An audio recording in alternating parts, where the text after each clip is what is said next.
Simula nung isang araw ako sa bahay sa Pilipinas at papunta dito sa Taiwan. So ito nga paling sili ng kapatid ko.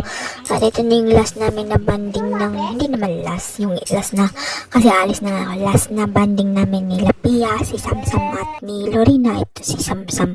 At nagluto din ng kaunting masarap na ulam, nagsugba, kilaw na may pipino at yung sabaw na buto-buto ng baboy na may yan, repolyo at patatas. Yan, sarap.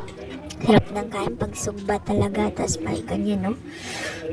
Parang sugba kilaw pero wala tong kinilaw. So, ready na nga pala mga damit ko. So, ito nga gabi na ito. Tapos madaling araw ako aalis. So, ito sabi ko ay Samsam babay sa. At naman si Pia ay nag-review sa mga assignment niya. Yan si Samsam sungit-sungit. Tapos ginoo.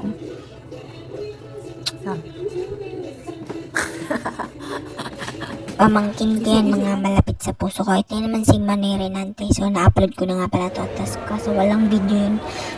So, ito, nandito na ako. Nakarating na ako sa airport. Mga 4 na yata ito. 4 mahigit.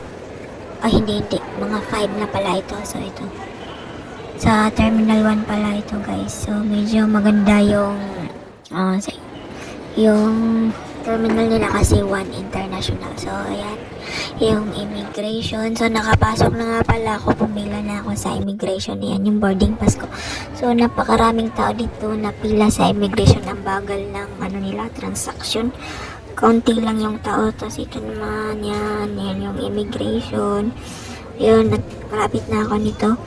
Pagkatapos ko, hindi naman mahirap sa akin. So, nag-selfie muna ako dito para may remembrance. Tapos, nakapasok na ako sa check-in sa gate number 15 nga pala ako.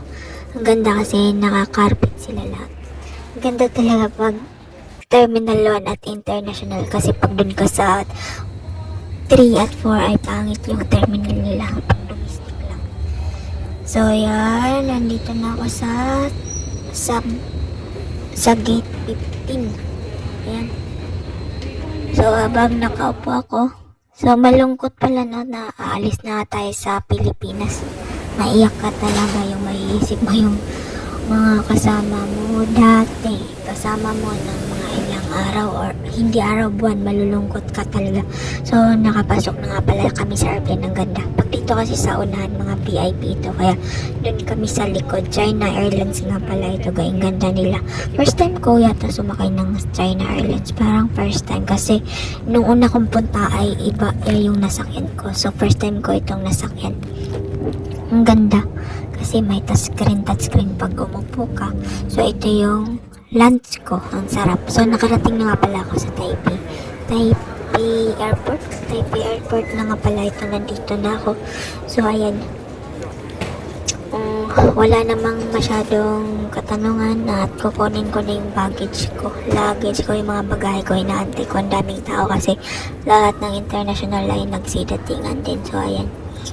So chinecheck na nila yung mga bagahe kung may mga dalabang mga masamang nilalang. So ayan, may aso. Yung K9 ba tawag dito pag sa atin? K9 dog. So ayan.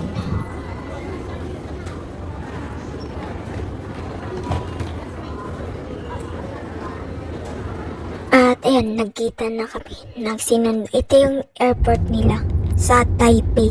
So ayan, mahaba pang biyahe din simula dito sa airport hanggang Sinswang is nasa mga 45 minutes or 1 hour.